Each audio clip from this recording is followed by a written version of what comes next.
Good afternoon. My name is Doug Holder, and I'm here with my guest, Josh Cook. He's the author of the Exaggerated Murderer, and he's a ubiquitous presence for many years at the Porter Square Books. In fact, the programming director says, "Yeah, I see that guy all the time when I send out the thing." So I'll just read a brief bio. Josh, of course, is a bookseller and a marketing manager now at Porter Square Books, and his fiction, criticism, and poetry have appeared in numerous magazines and journals. And Exaggerated Murder is his first novel, and I know he's working on a second one. Years back, 2004, Josh was connected with the Somerville News Writers Festival through Porter Square Books, so I've known him since then. I published him in the Somerville News, poetry, and so it's good to have him back here. So, Josh, I was going to say, often, I hope I'm pronouncing it right, but Edgar Allan Poe's seminal detective, Dupin, is often comes up in your book. How does Trike, the main character, the protagonist, the detective, compare to this seminal figure in detective literature by Poe? I mean, it's the first detective novel really written, right, by Poe? Yeah. Well, thank you for having me here, Doug, and thanks for that question. It's always fascinating to me that detective fiction started with a Gothic horror short story writer and poet Edgar Allan Poe, who created this French detective, Auguste Dupin, who had nearly everything that we have come to associate with detective fiction, that very Sherlock Holmes-style character of logical thinking and evidence-based deduction and this valuing of this kind of cold intellect. Mm-hmm. So you see a lot of that in Trike and throughout the book. But if you really start digging into the Dupin stories, that solid structure is all sand. It all starts to fall away. And the weirdness that is what we think about when we really think of Edgar Allan Poe is really there as much in The Murders of Rue Morgue or The Purloined Letter as they are in The Fall of the House of Usher. And I've always been intrigued by the idea that this kind of fundamental entertainment, the detective story that has become to dominate so much of popular culture, started with these strange, baffling stories. I mean, the last one, The Case of Mary Roget, is essentially just a media interpretation story, not a detective story at all. And yet Sherlock started with Dupin, Poirot started with Dupin, Columbo started with Dupin, and they all started on this very strange surface. It's certainly different than Marlowe and Raymond Chandler, right? I mean, how so? How does Trike differ, do you think? Well, we're going to Raymond Chandler. So sure. Well, I love Dashiell Hammett's The Maltese Falcon, and that's a big, that also came up a lot. That also comes up. And what I think is the big change from, say, Sherlock Holmes in some ways, and then what became to define British detective stories in the 20th century from American detective stories, is it got less about the case and more about the state of mind of the detective. So what's always interesting about Sam Spade and Philip Marlowe isn't necessarily the case they have some sort of moral compass, right? There's a moral compass. They have to sort through their own emotions. They have to apply that moral compass to a shifting society. And so Trike has a moral compass, I mean, he's not without morals. I mean, he's just not purely scientific. I mean, he has people he's generally pissed off with. Right. For reasons that they're immoral. Yeah. And the moral weight of detective fiction in general is always, and what unites the Agatha Christie's to the Josephine Tays to the Hammetts and the Chandlers is that there is truth, capital T, factual truth. And as difficult as it may be to fix that truth into something tangible, it's there and it's worth the effort. Now, you have Trike. Trike has a bad cigarette habit, and this often comes up about him yearning for cigarettes, and he's in the middle of a case concerning the disappearance of a rich man, right? Mm-hmm. Yep. Now, why did you throw this in the plot? Why the cigarette? I know. I think I have my ideas, but I want to hear from you. I think one of the, I always am careful with answering you these things because I'm always more interested in what readers feel about this. I don't want to shut the door on interpretation, but if you look at the arc of some of the most important works of just fiction in general in the United States and American literature, addiction is a major part of how authors have booze, for one, is often well, booze or television or entertainment or power or being addicted to something is one of the ways that authors have sorted those morals of our society.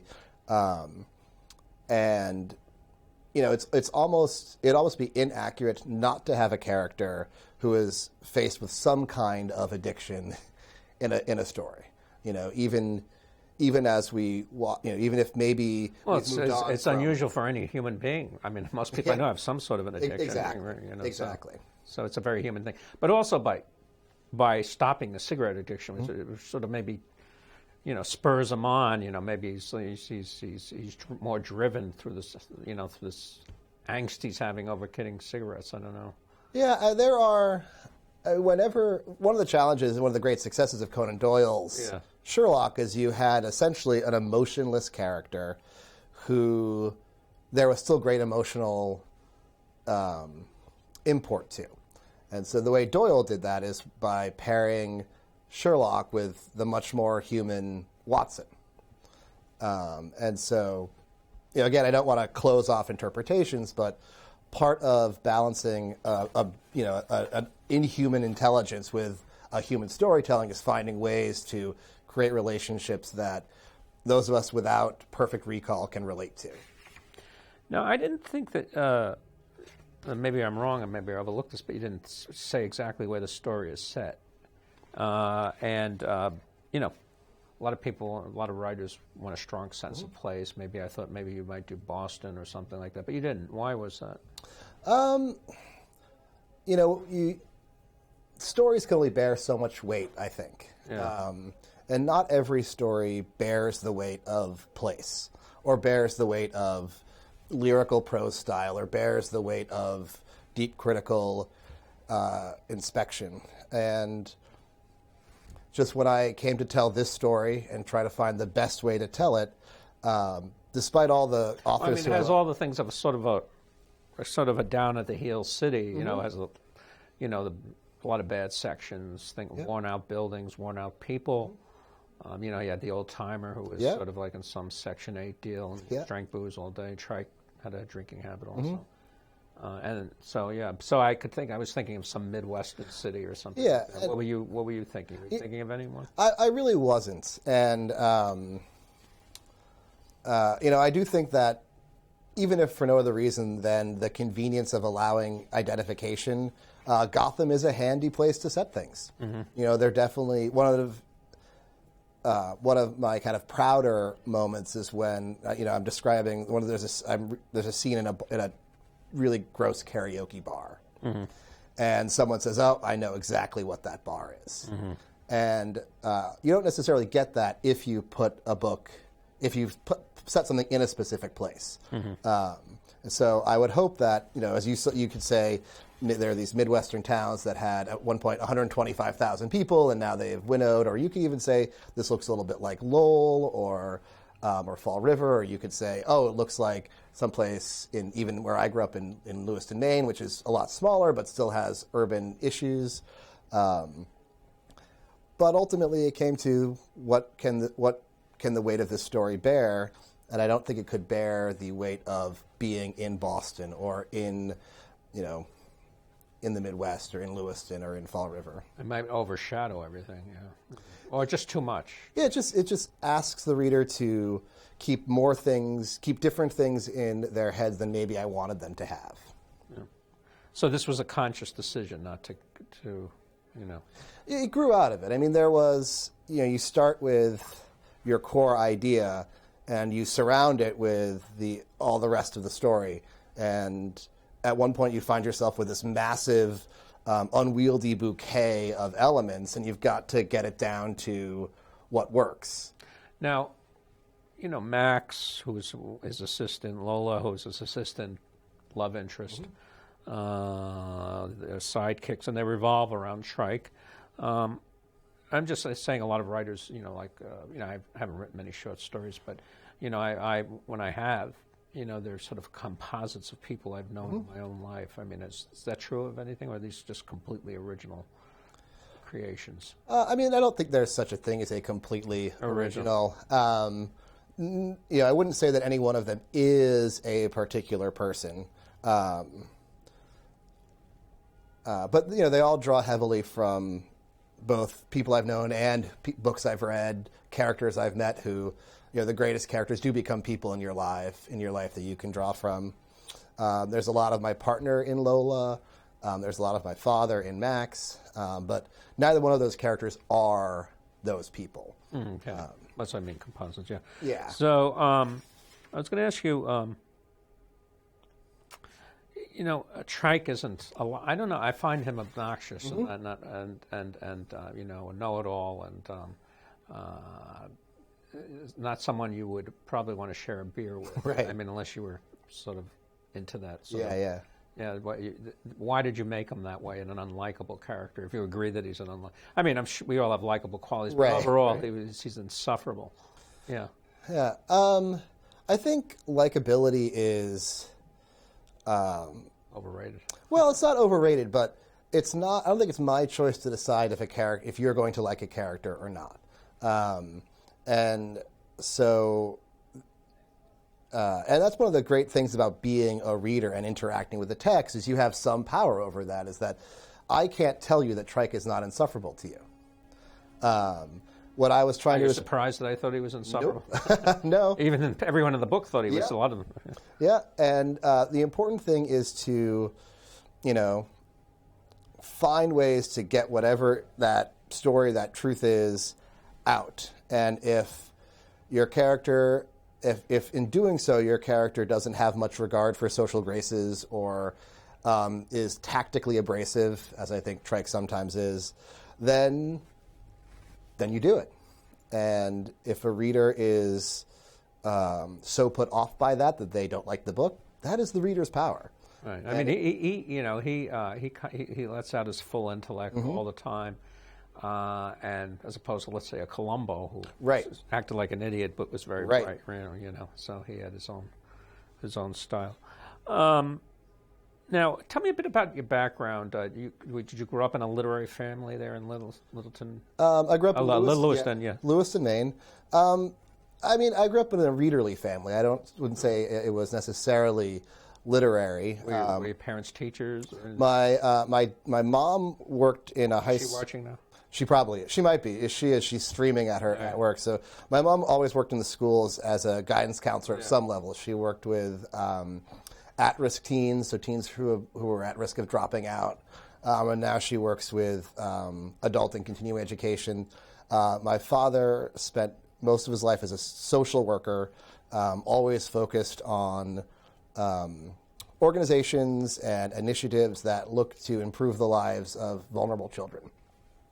And it says a lot of terrible things about our society that he went without work a lot, even though that was where his skills were and where he. But they were both readers. They read to me every night before bed until I was like 14. My grandparents were readers, and my dad actually wrote a short story that I have since been working on to bring up to publication level. So, I guess you wouldn't necessarily call it literary just because there aren't any publications, but in terms of its effect on me, I would say very much so. Right, it can't hurt to. Now, you've been at Porter Square Books how many years now? A little over 12 now. Was that your first job after college, or? Nope, I graduated in 2002, and I did 2 years with the AmeriCorps Vista program. The American what? AmeriCorps Vista program. Okay. So, which is like it's billed as the Peace Corps, but in America. Okay. And so I worked doing program development and education for a nonprofit adult education organization called Mercy Connections in Burlington, Vermont, that sought to, through dialogue and education, empower low-income people who are living in the city. And so I did that for 2 years. And, my goal through that whole time, all through college, was to eventually be a writer. And other things brought my partner and I to the Boston area. And I thought, well, I don't entirely have a professional goal outside of that. Maybe working in a bookstore. When did you consider yourself a writer? With this book or before that? I mean, sometimes it takes a book for you to feel like... I have felt like a writer. There's some point when I was about 16 when I said to myself, I am a writer. You weren't posturing anymore as a writer. Well, I mean, maybe you're always a little bit posturing, but that's when it became an aspect of my identity. It became what I felt like I was supposed to do. Right. Yeah, and you can't stop doing it. No. That's right. Now, Porter Square Books, how has it been working there? I mean, it's a great bookstore. They sponsored the Somerville News Writers Festival, which we ran to Timothy Gager from 2003 to 10, I believe, or 2010. You've had a lot of people pass through there. Mm-hmm. You've seen a lot. It's a great independent bookstore. Maybe tell us a bit about that store and your experience with it. Well, it's been fantastic for me. It does a lot for, as you're starting to see now more and more booksellers who are publishing books. And I think that makes a lot of sense if you think about the education in writing a bookseller gets. So not only do I get to see what's being published now, what's being published in 6 months, I've got to meet a lot of great authors, and a lot of authors I have really come to are already respected for their own work and have been able to forge relationships with publishers. My first connection with Melville House, the fantastic small independent press who published my book, I got to know them first because I really liked their work, their books, and really pushed their books at the store.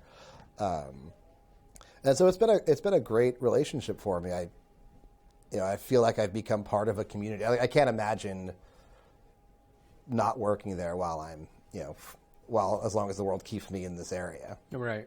Do you anticipate moving? Who knows? I mean, my partner has some higher education goals potentially. The water in Boston might raise, and suddenly I'll be in beachfront property. So it's hard to know anything for certain in the next few years. All right. Well, at least I'm glad I got you down on tape now. Yeah. Now, what are you working on now? I'm a big side projects writer. I know some writers prefer to really just focus on one thing. I've got a ton of stuff in the air. I've got a poetry manuscript that's going around, and I'm really trying to get a second novel done. Okay. Not on any contract deadline, but just for my own personal sanity to get a manuscript done and get it off in the next couple of months or so. Well, we got about 11 minutes, so you could read from your work. Maybe just give a bit. I don't think we went into the main disappearance of a rich man. Maybe you would expand on that. Let's give the readers an idea. Yeah. Sure thing. So I'm going to read 2 short chapters from An Exaggerated Murder. The basic plot is an extremely wealthy man who goes by the name Joyce has vanished mysteriously, and it is up to Trike Augustine, who we have talked about as somewhat insufferable, and I'd agree with that, to figure it out. There is a huge reward, but the reward is eroding every day. I like to think of the book as starting out very much like a detective story and getting less and less like one as the story goes along. And Trike is aided by his partner, Max, who's a former FBI agent, significantly older, and he calls her research assistant and unrequited love of his life, Lola. She's hot. Well, one gathers that, doesn't one? So I'm going to read the first very short chapter, which introduces the crime, and then I'll read another short chapter from a little bit later on that I chose primarily because it has no swearing.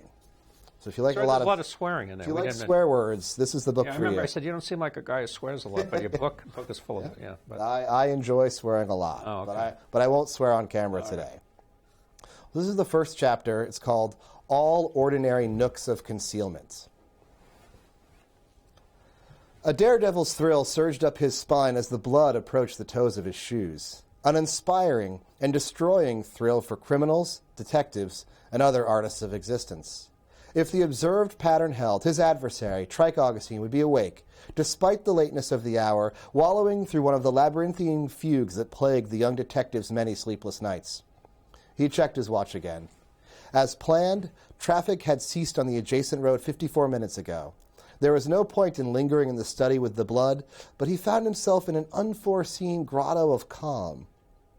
With the vibrant intensity of the preceding years vanished by the completion of the task, and the subsequent actions awaiting the butler's discovery of the crime in roughly 4 hours, it felt as though he encountered a new color, one only visible from a perspective of stillness. He looked at the fake books on the top shelves of the bookcase, at the lamps in need of new bulbs, at the antique furniture, and out the picture window. However one once classified these objects, now they were evidence. He imagined how the young detective spent this last evening before everything in his career and perhaps his life changed. He pictured Trike obsessing over a cold case, cramming information into that brain by watching CNN while reading newspapers, churning through some esoteric conversation with Max, and sitting at the kitchen table drinking until whatever drives the motion of his brain slowed down enough for him to reach temporary unconsciousness. All nearly equal parts struggle and success. With the blood seeping into the carpet, his theories about the response of criminals and artists to the misery of existence looked affected, like half-believed theories of Hamlet spouted on the way to the bar, or the pantomime of lethargy by an energetic French minister, or the promises quitting smokers make to themselves and the world. But, he thought as he inched his left foot back, crime and art are pied, colored simultaneously with their creation and their destruction.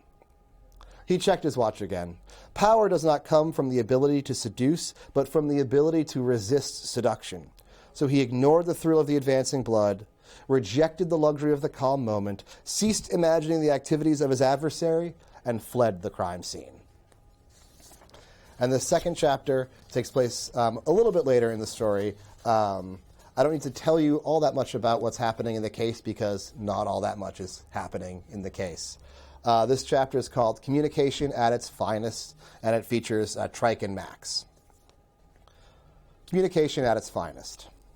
The quiet tapping of Max typing the second part of the first half of lawyer interviews. Cars in the street, the mini-fridge humming. The bass notes from the accountant 2 floors down who blasted death metal once everyone else left the office. Water running in one of the bathrooms. Trike leaned back in his chair, tried to decide what to focus his mind on. Replay the contents of the Avra office? Analyze the first part of Max's lawyer report? Trawl for data about Lydia Kennedy? View the Joyce House sitting rooms, assuming they were created with a psychopath's compulsion to leave clues? Figure out why the cops weren't talking to them. He decided to correlate the lawyer stuff he had with whatever he could remember about Lydia Kennedy. Maybe she wasn't out of the family business. He split his brain. One part held the lawyer stuff, part 2 searched for Lydia Kennedy.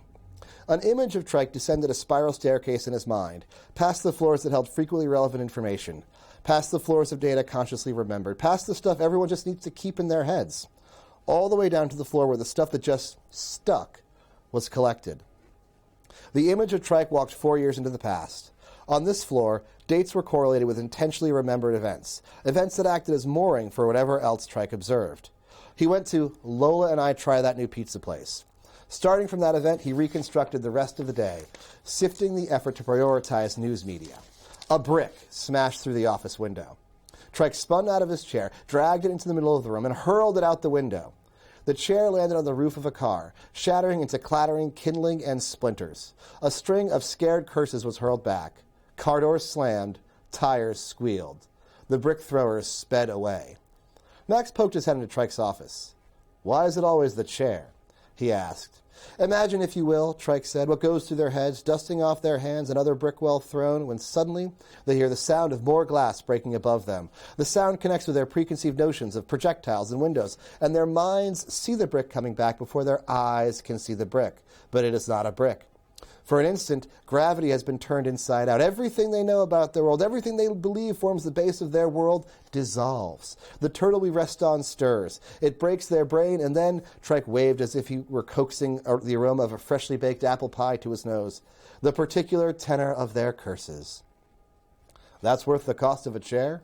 Max said. "Replacing the window is the expensive part. After that, $10 for a pawn shop chair is negligible." Trike picked up the brick and extracted the affixed note. "What's Joyce say?" Max said. "Huh," Trike said after reading the note.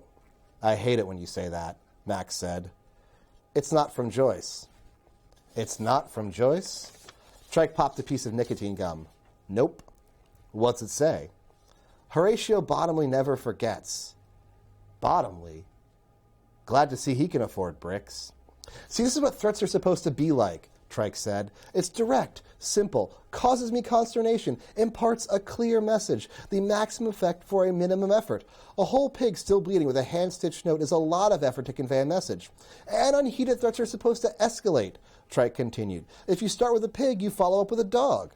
Of course, escalation can be replaced with persistence and achieve the same effect. A pig a day would be a real downer. And threats should be realistic. Like Bottomley's bricks, Max said. Exactly. Bottomley is rotting in prison and will be for at least 5 more years. Any threats of tangible action will be meaningless because that action is impossible. He's just staying in my consciousness until he can threaten action. Simple, elegant, expressive. This is communication at its finest, Trike said, waving the brick. Joyce has created a system of information exchange that is the opposite of communication. All data. No meaning, Max said. Exactly. I mean, he's not even sending deviously coded taunts as a way to flaunt his superior, yet villainous intellect. Even if he knows the capacity of my intellect, or perhaps because he knows the capacity of my intellect, he should feel an inexorable drive to create hidden clues. He should. Makes me pine for a brick from Joyce. One wonders how one could induce such a throwing of masonry. Trike tossed the brick to the floor by his desk, went to the threats drawer in the filing cabinet, and added the latest entry. Care to join me on a trip to the pawn shop? He said after the filing. In your affront to automotive engineering, I've got to finish the lawyers. Did you really need to insult my car? I feel a duty to bring it up. Well, don't pull an all-nighter. You've got another round of interviews tomorrow, and if the lawyers follow the same pattern as everything else, it'll be all canned heat and cackle bladders. Right. And once you're done with this particular avenue, I think it might be time for a home visit. A home visit? Max asked. Not sure what it will lead to, Trike said, putting on his trench coat, but it might be worth a while to stir the ashes in Lydia Kennedy's fireplace. Max gave a terse nod. Good luck finding a chair, boss. So, tell me, are you going to be about the also the new series that you have at the Aeronaut? Well, who's going to be next, and who's Sure. So Porter Square Books, and partnering with Aeronaut and the Duck Village Stage, who manages the stage there, have started Poets and Pints. It's a monthly reading series, roughly the second Wednesday of every month. Doesn't always happen. From 6 to 8 p.m. What's different about it is from 6 to 7 is a social hour, where you get to hang out, talk to the poets, and drink. Well, of course, very important. The social hour. And talk with each other. And then there's a formal reading after that. The next meeting is February 8th, I believe, featuring Christy Towers, Richard Waring, and Tanya Larkin. All the information is at portersquarebooks.com, so if I've totally messed that up, you can check it there. And you can also see it on the Duck Village Stage Facebook page. Thank you for being with us. Thank you very much for having me.